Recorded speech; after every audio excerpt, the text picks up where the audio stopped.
થવા જોઈએ અને 4 અંક હોય તો 6174 બે વખત રિપીટ થવા જોઈએ.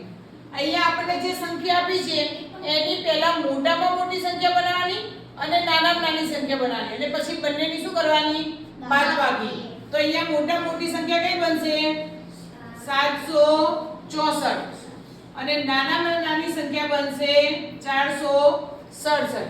એ બંનેની બાદબાકી કરો તો 14 માંથી 7 જાય તો 7. અહીંયા 5 આવશે 15 માંથી 6 જાય તો 9. અહીંયા 6 આવશે 6 માંથી 4 જાય તો 2. બરાબર. હવે આ સંખ્યાની મોટામાં મોટી સંખ્યા બનાવવાની 9 7 2 અને એમાંથી નાની સંખ્યા બાદ કરી દેવાની. ચલો 12 માંથી 9 જાય તો 3. અહીંયા 6 આવશે 16 માંથી 7 જાય તો 9. 8 માંથી 4 જાય તો 6. હવે આ સંખ્યાની પાછી મોટા મોટી સંખ્યા બનાવો તો 9 6 3 3 6 9. ચલો હવે બાદબાકી કરો 13 માંથી 9 જાય તો 4. અહીંયા 5 આવશે 15 માંથી 6 જાય તો 9. અહીંયા 8 આવશે 8 માંથી 3 જાય તો 5.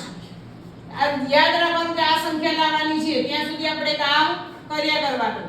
ચલો હવે અહીંયા આવશે 9 5 4. આની મોટા મોટી સંખ્યા બનાવી. હવે એની જ નાનામાં નાની સંખ્યા આવશે 4 5 9. ચલો 14 માંથી 9 જાય તો 5. અહીંયા 5 ની ઉપર 4 આવશે 14 માંથી 5 જાય તો 9. અહીંયા આવશે 8. 8 માંથી 4 જાય તો 4. આવી ગઈ? હા આવી ગઈ. પણ એ જ સંખ્યા ફરીથી રિપીટ થવી જોઈએ. એટલે હજુ અહીંયા પણ એ જ જવાબ આવવો જોઈએ. તો ફરીથી કરો. ચલો આની મોટા મોટી સંખ્યા થશે 9 5 4 4 5 9. આ જ સંખ્યા રિપીટ થઈ તો એનો જવાબ પણ રિપીટ થશે. થઈ ગયો રિપીટ? તો અહીં 495 કાપરેકર અચળાંક છે. કાપરેકર પ્રક્રિયા લાગુ પાડવાની છે. કાપરેકરની પ્રક્રિયા લાગુ પાડવા માટે કેટલા અંક છે? 3 અંક. તો 3 અંકમાં આપણે કઈ સંખ્યા બનાવવાની છે? 495. 495 સંખ્યા છે બે વખત રિપીટ થવી જોઈએ. તો અહીંયા પહેલા આ સંખ્યાની મોટામાં મોટી સંખ્યા કઈ થશે? 654. અને નાનામાં નાની સંખ્યા કઈ થશે? 454. હવે બંનેની બાદબાકી કરો. ચલો 14 માંથી 6 જાય તો 14 માંથી કાઢવાના છે. 6 માંથી 4 નહીં, પહેલી સંખ્યામાંથી બીજી 8. તો કેટલા વધ્યા? 8. પછી આના ઉપર આવશે 4. 14 માંથી 5 કાઢો તો કેટલા આવશે?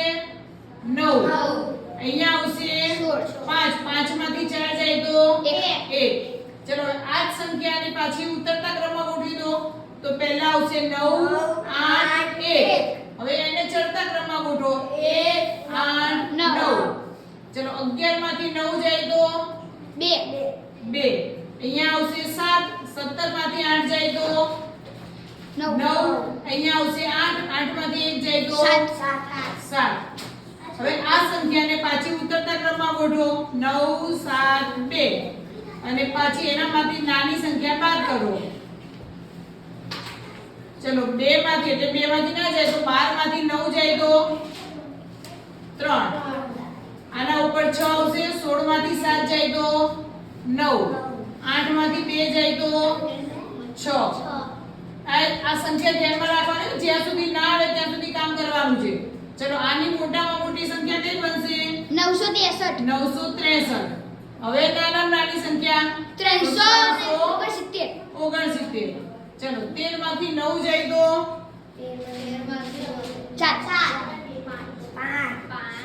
13 માંથી 9 જાય તો 4. અને 15 માંથી 6 જાય તો 9. 8 માંથી 3 જાય તો 5. હજુ એ સંખ્યા નથી આવી તો આની પાછી ઉતરતા ક્રમમાં એટલે મોટા મોટી સંખ્યા બનાવો તો 954. 454 અને નાનામાં નાની સંખ્યા આવશે 459. ચલો 14 માંથી 9 જાય તો 5. 5 ની ઉપર 4. 14 માંથી 5 જાય તો 9. અહીંયા આવશે 8. 8 માંથી 4 જાય તો આવી ગઈ. હા મેમ. 495 આવી ગયા. તો હવે 495 ફરીથી રિપીટ થવા જોઈએ. તો આની મોટા મોટી સંખ્યા બનાવો તો 954 અને નાનામાં નાની સંખ્યા 459. તો 495 બે વખત રિપીટ થઈ ગઈ. બરાબર. અહીં 495 કાપરેકર અચળાંક સંખ્યા છે.